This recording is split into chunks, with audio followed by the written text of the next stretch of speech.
As we get closer and closer to the new year, I can't help but to think about all of the perfume releases that we have had in 2024. I feel like fragrance has pretty much exploded and we're getting new releases constantly. So I wanted to do a 2024 perfume release roundup. I have done this video on my channel before and it's a very difficult video to film because I try so many perfumes and I do so many hauls that I feel like I'm definitely gonna forget about some of the ones that I've tried. But I wanted to just do like a quick, easy video where relaxing, hanging out. So since we had so many perfume releases, I cannot go through every single one. Took out as many as I remember that were from 2024, and we're not going to do crazy reviews. We're not going to get too detailed. I'm literally just going to like describe the perfume in the first words that come to my mind. And whether it is a yes or a no, whether it is worth it for me, that type of vibe. So let's I went down my perfume review playlist and that's where I got a lot of these. Black Opium over Red. This was one that I got a travel size of and I quickly said, hell no. I'm not a cherry girl. I don't like cherry perfumes. They smell like cough syrup to me. I'm a mom of 3. They're constantly getting sick. When one gets sick, the others get sick. And it is just my first thought when I smell like a very syrupy cherry perfume. So I would say in a few words, Over Red was warm, a little dark, cherry, sexy if you do like that type of perfume. Yeah, sexy. I feel like it was a sexy perfume and it was perfect for like nights out, but it was a no for me.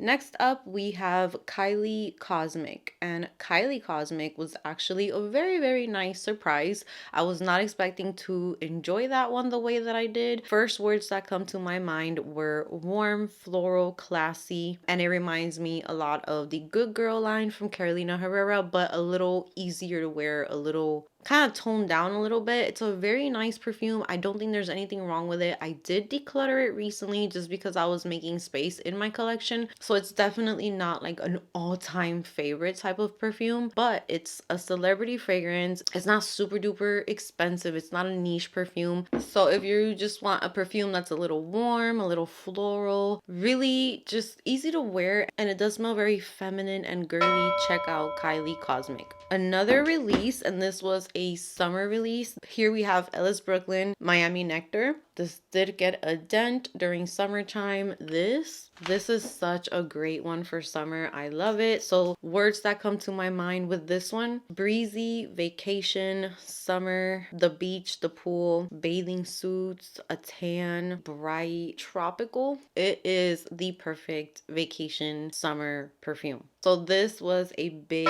win for me this year. Which brings me to another summer release, and this was from Kayali. These were the 2 little minis from the summer vacate in a, I already forgot what it was called, but it came with 4 fragrances. 2 of them did not, one of them was horrible for me. I couldn't even stand the smell of it, which is the Marrakesh in a bottle. I did not enjoy that one. But my favorite ones were Maui in a bottle and Capri in a bottle. But now I feel like I have perfumes that kind of remind me of this, so I was very excited to see if she would come out with a full size. But I want to compare it to Miami Nectar because I feel like it kind of reminded me of Miami Nectar. They're not the same though. They're not the same. This has such a beautiful little like sweetness and that banana touch. I pick it up. Yeah. This is a beautiful, again, summer vacation cruise, the beach, the ocean, Puerto Rico, the chinchorreo por ahí, with a piña colada. That's what this is. And then my second favorite, which was Capri in a bottle, is usually not the type of perfume that I go for because I do not like the mix. I've come to learn I don't like the mix of vanilla and lemon, or like gourmand and lemon, but this one starts getting better and better and better on the skin as you wear it. So I would say this one is citrusy, sweet, fruity, and flirty. Next up from Fleur, there were 2 releases that I fell in love with as well. The first one being Vanilla Skin. With this one, I think of warm, woody, sexy, deep, brown sugar, vanilla, intoxicating, enveloping, warm, and woody. That's what I think of with this one. It was a big win for me. It gets sugary like and sweeter the more that I wear it on my skin, and it's long lasting, and I really enjoy this one. This next one is hard for me to just say a few words because I think this is my top perfume of 2024. From the moment I smelled it, this became a favorite, and every time that I wear it, the scent bubble that it creates, gorgeous. This is Soft Spot. This is a 10 out of 10 fragrance for me. First off, this is like a baby between two perfumes that I really enjoy. One of them being a super mega favorite that has been discontinued. This to me is like if you took Burberry Goddess and Gucci Guilty and they had a little love baby, you would have Soft Spot. They did it with this one. It's sexy. For sure sexy, but then it's soft, fresh and clean. Perfect. That's like the word that comes to my mind is perfect. There's like this, I don't want to say green scent to it, but there's something different in here. It's just so different from other perfumes, and I would call this one fresquecito. Like, it just sexy is the only thing that I could think of with this one. It's just the This is clean, but it's like skin clean. I'm not trying to say soap. I'm not trying. Sorry if I keep closing my eyes. When I smell things and I close my eyes, I can kind of like concentrate better. Sexy date night, cuddle night after shower, going to get breakfast, going to get lunch, going to dinner. I mean, this is to me like just an easy reach favorite. It's a little bright. It's a little cooling. It's not really warm to me. Oh, it's just like a fresh, spicy. There you go. Like a fresh, spicy type of perfume. Love it. Gucci Flora Gorgeous Orchid. I was so excited about this one and I did not like it. I don't know. It wasn't too bad, but there was something about it that I just didn't like. It kind of felt like too creamy. So I would describe that one as like sweet vanilla creamy, but I don't remember too much about it, so I can't really give too many descriptions about it, but I will say that was a pass for me and I did not like it, and it wasn't strong on me either. And next up we have Nest Vanilla Bourbon. I got that one in a travel size as well, and I will say words that come to my mind right away would be warm vanilla, brown sugar, and then the bad part, jasmine. I got a lot of jasmine in that one, so I could not keep that perfume, but it was kind of like Kayali Vanilla 28, that type of vibe. So it's very warm vanilla, kind of like vanilla extract, deep. It smelled very nice, almost boozy as well. But the jasmine was very strong, very prominent, very screechy and sharp, so I could not do Nest Vanilla Bourbon. Next up, we have a very controversial one. Like, everyone was saying that the people who liked this one was just because it was either sent to them or it was sponsored. I was one of the ones that received this in PR, and I will say it was not the best release of the year for me at all, but it's getting better and better, and I actually enjoy it. So this one is Replica, and this is Afternoon Delight. This was supposed to be like a super duper gourmand Madeline cookie, Paris 1996 warm vanilla Madeline. So this perfume is a ball of sweetness. I would say that if I had to describe this one, doughy, sweet, warm, creamy, and I like this one. Yeah, I would say warm, sweet, a little, I get like this doughy feeling in here, and sweet. That would be like just sweet. So this one I do not wear by itself. The times that I wear it by itself, I feel like something is missing when I wear it alone. But let's say you have vanilla skin, and vanilla skin, you just don't want that much woodiness in this one, and you want to kind of like soften that down. That's what I use Afternoon Delight for, is to kind of like buffer or smooth fragrances out and add a little bit of sweetness, but it's definitely not necessary. So that's my thoughts on this one. Next up, I have the 7 Virtues releases. So I'm going to start off with Amber Vanilla, which was released, I think, right at the beginning of the year, very early in the year. And then we also have Candied Lychee, which I think this one was released midsummer. So let's begin with Amber Vanilla. I think of comforting, warm, a little sweet, but not too sweet. Second skin. It's almost like sugary, but not overly sweet. Musky, second skin, soft, comforting, easy reach, casual. You can wear this all year long. If you enjoy Glossier You, you would really, really like this one if you're that type of girl. And if you did not enjoy Glossier You because of the pink pepper being too strong, give this one a try. This one also has pink pepper, but it's a little less in your face. And it's very similar to Glossier You. So it's like the perfect everyday t-shirt and jeans, errands, just easy to put on, and you're gonna smell really, really nice. Candied Lychee, on the other hand,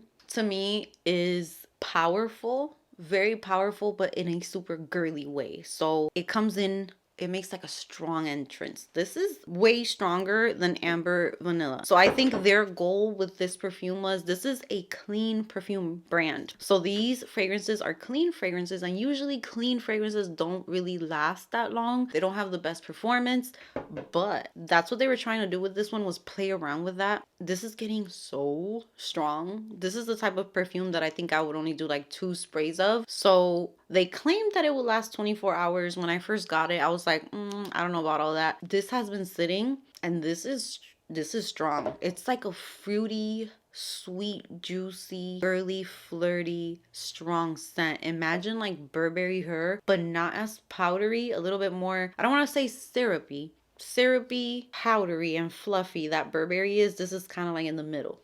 It doesn't have as much fluffiness as Burberry Her, but it has that same scent, that girly scent. This one for me is one that I kept in my collection, but it's not a love, but it's not a hate. This one's a strong like, and I want to start wearing it when spring comes along, but I know I have to be careful with this one because it could give me a headache because it is pretty strong.